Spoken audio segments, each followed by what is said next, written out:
अमरीकी सदर Donald Trump की जानिब से कनाडा और पानामा कैनाल के हवाले से कब्जे या जब्त करने जैसे बयानात ने एक नई बहस को जन्म दिया है। इसके साथ ही इसराइल के वज़ीर-ए-आज़म नेतन्याहू ने ग्रेटर इसराइल की तोसी की बात छेड़ दी, जबकि अमरीका ने अपने मुस्तकबिल के तोसी पसंदाना अज़ाइम को ट्रंप के अल्फाज में जाहिर किया। ये तमाम अवामिल एक बड़ी आलमी जंग का पेशखेमा बन सकते हैं, जिसे हम तीसरी आलमी जंग के तौर पर भी देख सकते हैं। ये जंग बुनियादी तौर पर मौजी मैदान में लड़ी जाएगी, जहां दो बड़े इत्तेहाद आमने सामने होंगे। एक तरफ अमरीका, इसराइल और भारत होंगे, जबकि दूसरी तरफ चीन, पाकिस्तान और रूस मौजूद होंगे। इन दोनों इत्तेहादियों का मकसद आलमी तिजारती रास्तों पर अपनी बालादस्ती कायम करना है, जो मशरिक़ वस्ता, यूरोप, लातीनी अमरीका और कनाडा तक फैले हुए है। पानामा कैनाल बहरे ओकियानूस और बहरुल काहिल को जोड़ने वाली एक अहम आबी गुज़रगाह है। इसका तस्वर फ्रांसीसी इंजीनियर फर्डिनेंड डी लेप्सिस ने पेश किया था। 1904 में इसकी तामीर का आगाज हुआ और 1914 में ये मंसूबा मुकम्मल हुआ। इस पर उस वक्त तकरीबन 38 करोड़ अमेरिकी डॉलर लागत आई, जो मौजूदा वक्त के मुताबिक अरबों डॉलर के बराबर है। फ्रांस के इब्तिदाई मंसूबे की नाकामी के बाद अमेरिकी इंजीनियरों ने इस मंसूबे को जदीद तकनीकी महारत के साथ मुकम्मल किया। आज ये कैनाल सालाना 2 अरब डॉलर से जायद आमदनी पैदा करती है, जो पानामा हुकूमत के पास जाती है। 1999 के बाद से पानामा हुकूमत इसका मुकम्मल कंट्रोल संभाले हुए है और ये आमदनी इसकी मईशत का एक अहम हिस्सा है। अमेरिका पानामा कैनाल पर दोबारा असर व रसूख बढ़ाने की कोशिश कर रहा है, जो इसके स्ट्रेटेजिक और तिजारती मफाद से वाबस्ता है। ये गुज़रगाह न सिर्फ दो समंदरों को आपस में मिलाती है, बल्कि अमेरिका के बहरी बेड़ों को तेजी से मुंतकिल करने में भी मदद देती है। खास तौर पर जंग या बहरान की सूरत में अमेरिका की हालिया हिकमत अमली को चीन की बढ़ती हुई तिजारती ताकत और बेल्ट एंड रोड इनिशिएटिव, जिसमें सीपैक शामिल के तनासिब में समझा जा सकता है। सीपैक के जरिए चीन खलीज फारस, अफ्रीका और यूरोप तक अपनी रसाई मजबूत बना रहा है, जो इसे अमरीकी बहरी कंट्रोल से आजाद कर देता है। चीन ने पानामा कैनाल के करीब अपनी सरमायाकारी में इजाफा करके अपनी मौजूदगी को मजबूत किया है।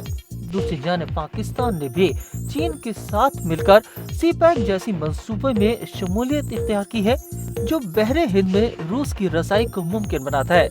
पाकिस्तान के साबिक किरदार को देखते हुए ये कहा जा सकता है कि इसने तवील अरसे तक अमरीकी पॉलिसियों की हिमायत की, लेकिन हालिया सियासी और अस्करी क़यादत ने अमरीकी तसल्लुत को कबूल करने से इनकार कर दिया है।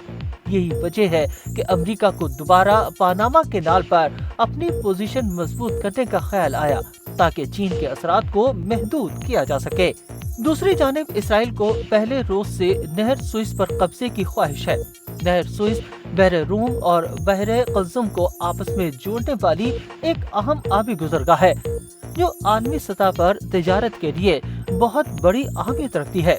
1969 में मुकम्मल होने वाली ये नहर बैनुल-अक़वामी जहाज रानी के लिए एक मरकजी रास्ता फराहम करती है, क्योंकि ये यूरोप और एशिया के दरमियान फासले को काफी हद तक कम करती है। नहर का इंतजाम और इस पर मुकम्मल इख्तियार मिस्र के पास है और ये मुल्क के लिए एक बड़ी आमदनी का जरिया है।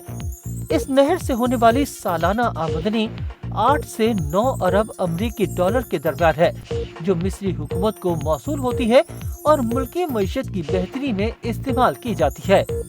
अपने महले वकू और अहमियत की वजह से नहर सुएज दुनिया की अहम तरीन तिजारती गुज़रगाहों में शुमार की जाती है। इसराइल इस नहर पर एक बड़ी जंग पहले ही लड़ चुका है। ये जंग 1956 में लड़ी गई, क्योंकि मिस्र के सदर जमाल अब्दुल नासिर ने नहर सुएज पर अपना दावा किया और इस आलमी गुज़रगाह को मिस्र का हिस्सा करार दिया। जाहिर है अमेरिका, फ्रांस, बरतानिया और इसराइल को ये क्यों कर कबूल हो सकता था, इसलिए मिस्र पर हमला कर दिया गया। لیکن روس کی بروقت مداخلت نے مصر کو اس عظیم نہر پر قابض رہنے کا موقع دیا، اور یہ خواب اب پورا کرنے کے لیے غزہ پر اسرائیل حملہ آور ہے۔ یہ تمام حالات اس بات کی نشاندہی کرتے ہیں کہ امریکہ تجارتی دنیا کے دو بڑے سرچشموں پر قبضہ چاہتا ہے۔ اسرائیل اور بھارت اس کے طولز ہیں، جبھی اس کے دفاع میں چین، پاکستان اور روس سامنے آئے ہیں۔ اور اگر دیکھا جائے تو یوں نظر آتا ہے کہ مستقبل کا نیو ورلڈ آرڈر چین کی قیادت میں تشکیل پا سکتا ہے، جبکہ امریکہ اپنی بالادستی کھونے کے خطرے سے دوچار ہے۔